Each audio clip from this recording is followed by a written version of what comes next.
Saudações pessoal, aqui é Roberto Pinheiro do Pinheiro BG e você está em mais uma Primeira Mordida. Finalmente, né, chegamos aí no Diversão Offline.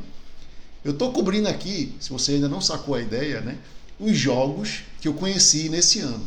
E aí eu estou cobrindo à medida que eu joguei, né, na ordem cronológica, né, não sei porque eu botei aspas, na ordem cronológica que eu conheci eles.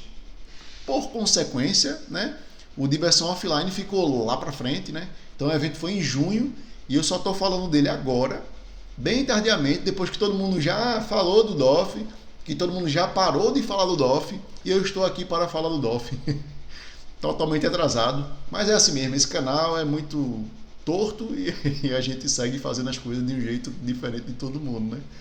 Pois bem, antes de seguir com o vídeo, né, peço aí se você não conhece ou se você, né, quiser dar uma ajudinha aí, né, curtir, compartilhar, comentar, fale aí o que você achou do vídeo agora ou no futuro, já curta aí para você não esquecer, ou descurta já para ficar com raiva já do vídeo. E hoje eu vou cobrir os jogos que eu joguei no DOF, só que aí tem um porém, né? Falando um pouquinho do DOF, né? Eu cheguei lá, hoje não, nesse ano foram 3 dias, então eu fui na sexta. Se você não sabe, eu sou game designer, então eu passei a sexta falando com a editora. Só fazendo pitch, conversando com a editora, tentando fazer contato, tentando mostrar meus jogos e tudo mais. No sábado e domingo aí fiquei meio disperso assim. Tanto eu joguei, né, vários jogos, joguei 11 jogos no DOF, certo? Então não é tanto assim, ou talvez você ache que é um bocado, né? Talvez você que foi no DOF e só jogou 3 jogos, você, pô, o cara jogou 11. Já explica a razão de eu ter conseguido jogar 11, né? E além disso, né, eu tive também o lançamento do meu jogo, Pitaco, né, que foi lançado pela Grok, né? Tinha um pitacão lá gigante e tal, muito legal. Então participei de mesas lá, ensinei algumas vezes, né? Então dei autógrafo, né? Então teve todo esse processo aí no sábado e domingo. Então não só joguei, como eu também, né, marquei presença lá no lançamento do meu jogo. Além disso, né, aconteceu de nesses dias eu também falar com algumas editoras que eu não consegui falar na sexta, né?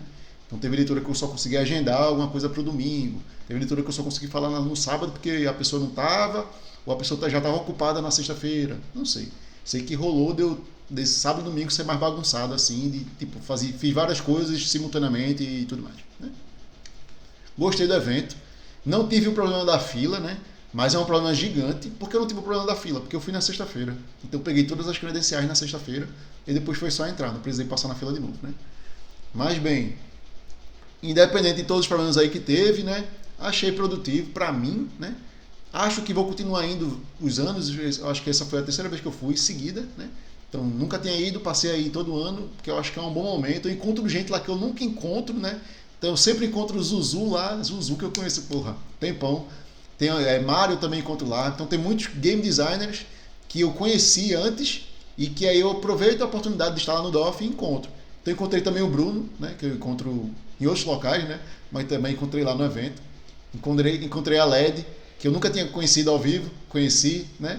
Então é sempre legal você rever a galera que você conhece, conhecer novas pessoas, né? E ter contato aí com designers, criadores de conteúdo. Então vale a pena, sabe? É uma vez no ano, então pesa no bolso, lógico, né? Mas é um peso que faz parte e que não é só negócios, né? Então tem toda a parte de entretenimento, de lazer, né, de rever as pessoas e tudo mais. E esse tipo de coisa assim eu acho que é muito legal do hobby, né? Pois bem, eu conheci 11 jogos, sendo que nesse vídeo eu vou falar apenas de 3 jogos. Por qual motivo? Já eu vou explicar o motivo, ou explico logo agora? Vou explicar logo agora, né, para você não ficar aí esperando à toa. Eu vou falar hoje, ó, presta atenção, Orlog, que é o jogo do Assassin's Creed, Dice Game de combate, joguei lá no DOF. Frango Frito, muito provavelmente você não conhece esse jogo, é um jogo nacional, lançado pela Ludens, que é do mesmo autor do Meeple Heist, que foi lançado há um tempão atrás, né? E também joguei o Salt. O Salt, que é um jogo de vaza, lançado aí pela Calamity, né? Se eu não estiver errando de muito, assim. Assim, o Orlog é da Conclave.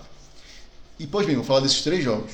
Aí, por que não vai falar dos outros? Porque os outros foram alguns jogos da Bucaneiros, daquela coleção deles de jogos nacionais. Alguns não. Todos os jogos da Lean Stick, da Jelly Monster. E também, todos os jogos não. Alguns jogos Ah, não, alguns jogos da Pikmin. A Pikmin que tem 3 jogos só, né? É uma coleção de 3 jogos. Joguei só o Capivárias. Não é Capivárias? Eu acho que não sei. Lá no evento, só uma rodada. Aí depois eu joguei vários outros. Aí o que aconteceu? No decorrer do ano, eu fui jogando os jogos dessas coleções para depois fazer um vídeo só sobre isso. Mesmo não tendo jogado todos eles no DOF, né? Eu vou fazer um vídeo, os jogos da Bucaneiros. Falar deles lá, ranquear eles, né? Então, dar uma visão assim para quem está interessado, saber, eu quero comprar só um, qual eu compro? Aí, na minha opinião, é esse aqui, né? Por aí vai. Tem meio que esse aparato aí das várias linhas Pocket das editoras, né? Pois bem, então vamos começar com os jogos, né? E deixar de enrolar. Faltou o Pitaco, né? Obviamente, eu já conheci o Pitaco antes, que o Pitaco é meu jogo. Entretanto, ele passou por modificações, né? Ele é um jogo que passou por um desenvolvimento. Robert Coelho aí, valeu Robert. Ele mexeu no jogo para deixar o jogo melhor, né? Para o jogo brilhar o máximo possível, digamos assim, né? Então é sempre bom ter algum developer, né, por trás do seu jogo. E aí Robert mexeu no Pitaco e eu só tive a oportunidade de jogar o Pitaco final, digamos assim, no DOF. Então eu redescobri meu jogo lá, né? Logicamente que o core, né, a essência do jogo tá lá, mas aí teve vários aspectos que foram modificados. E aí, obviamente, eu vou fazer uma primeira mordida sobre o Pitaco, que vai ser meio que um diário de designer, meio que uma mistureba aí, de eu mostrar como foi o processo, né? Então, pra mim, né, eu que gosto dessas coisas, eu acho que vai ser um vídeo muito interessante, né? Então você pode ver aí no futuro, aqui no canal, sobre Pitaco, um vídeo só sobre Pitaco, contando todo, um documentário, né? Sobre o jogo, beleza? Então vamos seguir aqui, falar primeiro do Orlog. Aí eu vou abrir aqui a imagem do Orlog, que aí você para de ver um pouquinho minha cara, né, e ver um pouquinho do jogo. Orlog é um jogo de dados, né, para apenas 2 jogadores. Ele é um combate aí que você está ganhando e perdendo vida, né, com o objetivo de matar o seu oponente, então tirar toda a vida do oponente.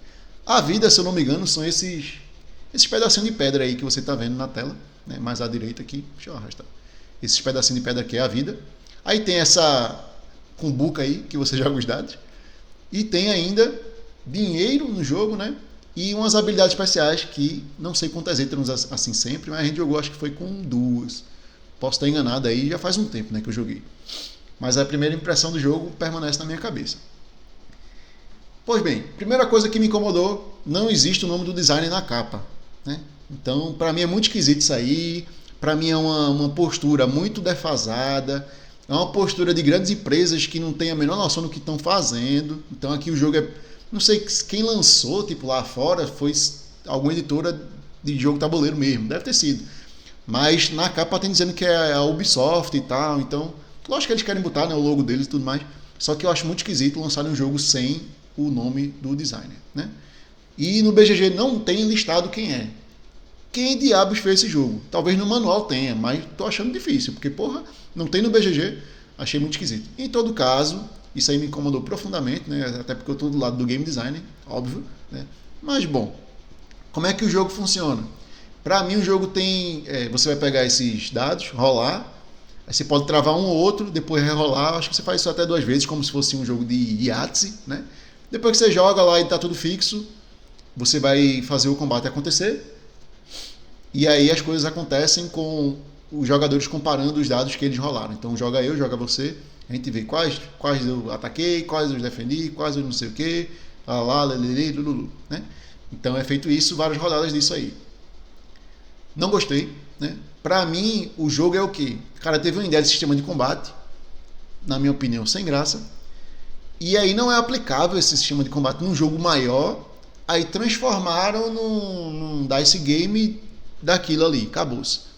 Posso estar enganado, pode ser que seja um jogo já existente dentro da franquia e por isso talvez não tenha o nome do game designer, mas com certeza alguém criou esse jogo, mesmo que seja no jogo digital, alguém está responsável por isso aí.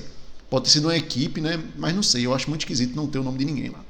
Em todo caso, não gostei do jogo, acho que tem também problema de usabilidade. Se você for ver isso aqui, ó, tem esses tokens aqui, que tem aí 2 empilhados um em cima do outro.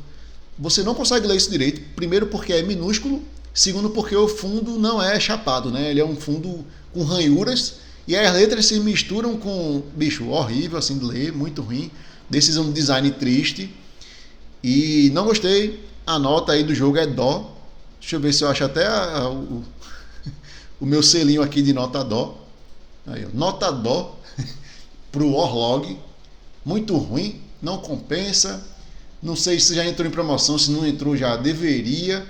Talvez servisse como uma ferramenta de game design, a pessoa comprar esse jogo para fazer o seu próprio jogo com componentes foda, porque para mim é um gasto de componentes aqui. Que tem uma cumbuca massa, tem os dadinhos, né, cheio de desenho e tal, não sei o que, mas para um jogo muito ruim. Certo? Então esse é o Orlog, odiei, muito ruim mesmo. Não recomendo nem conhecer. Né? Foi mal aí. Vamos pro próximo jogo. Frango Frito. Frango Frito, né, que é um jogo do Emivaldo Souza, que é o, acho que é Zinho que chamam ele, acho que é Zinho, que é o criador do Miporrast. Eu já tive o Miporrast.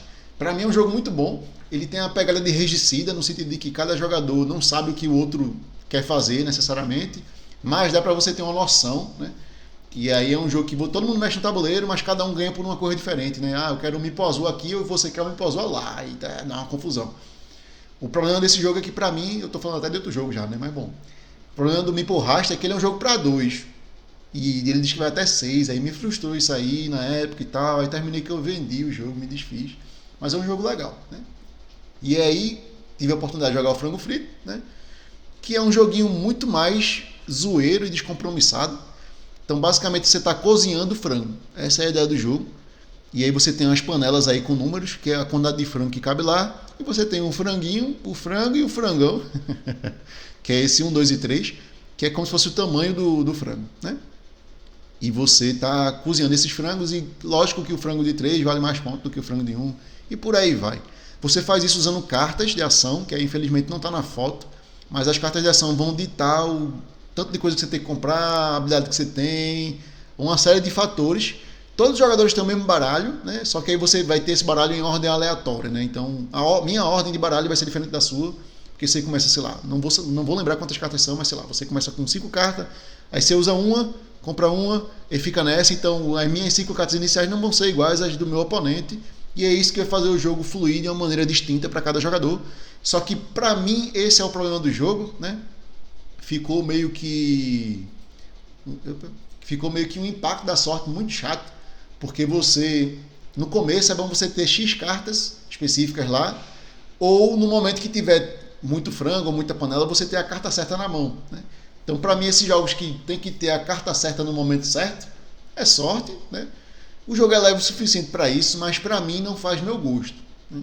Não é um jogo assim que eu achei tão interessante por conta disso, né? E eu achei que teve um impacto muito grande da sorte no resultado da partida, né? Claramente, assim, teve jogador que fez muito ponto por uma jogada específica que foi de sorte, né? Então, ele mesmo disse, não, isso aqui eu só fiz porque eu peguei essa carta, estava na hora certa, no momento certo, ataquei e fiz 300 milhões de pontos. Coisa que para mim não aconteceu. Então eu dei azar, né? E aconteceu de ter mais azar ainda, porque o time das coisas não casaram totalmente assim. Aí me incomodou isso aí. Não é um jogo que eu recomendaria, mas é muito melhor do que o Orlog. Infelizmente esse jogo não tem no BGG ainda, então ô Emivaldo, bota lá no BGG para eu poder dar uma nota, botar uma observação, dizer que eu joguei, né? Para o negócio caminhar. Só tem na Ludopédia, e na Ludopédia eu não registro nota, né? Então fica aí o pedido. Eu poderia fazer? Poderia, mas eu acho que faz mais sentido o autor, a editora fazer esse tipo de coisa, né? Pois bem, esse aí foi o Frango Frito, meio sem gracinha, né? Se você gosta de zoeira e tal, de algum take that, que o jogo tem algum take that, talvez valha a pena você conhecer. Se você achou o tema interessante, vai que, né? Então você pode aí achar um jogo que é assim, família e tal, levinho, que você gosta, né? E por fim, vem aí o Salt. Salt, que é um jogo de vaza, né? Infelizmente eu não anotei o nome dos designers para dizer. Foi mal aí, não vou atrás agora. Mas é um jogo de vaza que eu joguei lá na Calamity no final, acho que no domingo. Domingo já tava para ir embora. Encontrei lá uma mesa livre e vamos aqui, pô. A gente joga nem que seja uma rodada. E foi isso que fizemos. Jogamos só uma rodada de Salt. Aí você, pô, Roberto, aí tu vai falar a primeira mordida de um jogo que tu jogou só uma rodada. Aí tu vai, mete o pau aí, jogou coisa errada, não sabe nem que porra tá acontecendo. Calma, foi o que eu fiz. Eu joguei essa meia partida, meia não, um quarto de partida lá. E aí depois eu consegui jogar, valeu aí Renan, que eu pedi para ele trazer o jogo pra gente jogar numa jogatina nossa. E aí eu joguei uma partida completa, de cabo a rabo, e provavelmente com nenhuma regra incorreta. Geralmente quando um jogo tem uma regra incorreta, você tem aquele feeling, né? Que, eita, tem um negócio esquisito aqui. Não achei que rolou aqui, então imagino que seja tudo ok, né? Então posso descer o sarrafo no jogo. Vou mostrar aqui uma imagem para você ver do que se trata, né? Então ele é um jogo de vaza sobre temperos, digamos assim. E ele tem muitas ideias interessantes, eu achei. Ele tem possibilidade de mudança do naipe, que é o naipe vencedor da rodada. Então o cara começou jogando preto, mas aí se um outro jogador não tinha preto, jogou amarelo, outro jogador é obrigado a jogar amarelo. E aí no final de todo mundo jogar, a gente vai ver qual é o naipe que tem maioria. Esse é o naipe que está contando. Então perceba que existe uma manipulação, né, do naipe da rodada, o que gera coisas interessantes no jogo. Lógico que isso também adiciona caos, certo? Então essa talvez seja uma palavra que possa lhe incomodar, né? Vai gerar um caos no jogo, mas é um caos que tem controle, não é totalmente controlado. E ele é engraçado que ele gera uma dicotomia, porque é um caos que lhe dá um pouco de controle. Porque a partir do momento que você não tem mais cartas, você pode mudar a configuração das coisas na mesa, especialmente se você for o segundo. Então você pode mudar as coisas para o seu lado. Então há uma oportunidade aí de manipulação forte da mesa do que está acontecendo, né? Além disso, você tem esse tabuleirinho aí em cima que tem uma trilhazinha. Essa trilhazinha vai indicar qual é o número mais forte. E aí é o cubo branco que entra aí, o sal. Então quanto mais sal tiver naquela rodada, maior a carta que vai ser a mais forte. Então se tiver com 5 sal ali, a carta 5 é mais forte. Com 4, a 4 é mais forte. Não sei o que, não sei o que, não sei o que. Aí eu achei, como é que você sabe então qual é a segunda mais forte e ser mais forte? Aí entra uma tabelinha. Aí cagou. Essa tabelinha aí de cima é a parte que todo mundo acha ruim do jogo. E eu acho que é um mal necessário, eu entendo e tal. Mas pô, acho que dava pra tentar pensar de algum jeito isso aí para não ficar assim tão esquisito. Não sei, né? Mas a priori, depois que você entende a tabela é ok, mas é muito esquisito. Você tem um jogo de vaza, o cara tem que consultar uma tabela. O cara tá jogando o quê? O Excel, né? É meio esquisito. E aí, além disso, né, tem esses objetivos no meio, que é basicamente uma aposta que você faz. Então, eu vou apostar que eu vou ganhar 5 vaza, 4 vaza, 2 vaza, 1 vaza. E tem a opção ainda de todo mundo, independente de quem, né, de qual carta você pegou dessa, você pode ainda virar essa carta e dizer que vai ganhar 0 vazas e ganhar muitos pontos se outras pessoas também tiverem a mesma ideia. Que provavelmente só algum de vocês vão ganhar, né? Aí termina aqui, não, só um de vocês não vão ganhar não. Então, podem todos ganhar e aí vocês vão ganhar muito ponto, né? Então deixa eu tirar aqui a imagem da minha frente. Não sei se deu para entender o jogo. Realmente ele é um jogo complexo para uma vaza. Inclusive tem muita regrinha, muito detalhezinho e muita nuance. Então esse negócio do sal, digamos que saiu 3 sal no começo, porque você puxa uma quantidade de cubinho lá. Aí saiu 3 sal, então o 3 vale mais. Só que a partir do momento que alguém ganha uma vaza com sal, ela pega esse cubinho de sal diminuindo para 2 o valor mais forte. Então o valor mais forte é mutável durante o jogo. E, entre aspas, está sob controle dos jogadores. Entre aspas, não, está sob controle dos jogadores, só que não é um controle, né? Porque, digamos, eu quero, aqui eu tenho vários 3 e eu vou jogar um bocado de 3 antes de mudar o sal. Mas pode acontecer na primeira rodada o camarada jogar um sal, e aí já mudar, e aí o seu 3 não virou uma carta horrível, mas virou uma carta boa não. Então, termina que essa dinâmica deixa o jogo realmente caótico. Então, acho que essa é a palavra-chave do jogo. Ele é caótico, mas existe um controle. E existe uma aposta. Jogos de vaza com aposta é o tipo de jogo que eu até acho ok, sabe? É uma vaza que eu acho aceitável, porque para mim não faz sentido eu jogar uma vaza meramente na doida, sem ter nenhum objetivo mirando, exceto ganhar vaza. Porque ganhar vaza é inteiramente dependente da sua mão. Então se sua mão for uma bosta, você vai perder as vazas. Não tem como você ganhar. É algo intrínseco do jogo de vaza, e por isso que eu não gosto deles. Aqui não, aqui você tem esse controle da aposta. Então todo jogo de vaza que tem aposta, eu já acho acima da média. Porque para mim é meio que uma mecânica que tem que andar em conjunto. Exceto se o jogo tiver uma outra coisa que também funcione mais legal assim e tal. Pois bem, o que é que eu achei do Salt? Gostei. Achei o jogo interessante. Não é o melhor jogo de vaza da vida assim e tal, né? Mas é um jogo bom. Me surpreendeu positivamente as nuances que tem.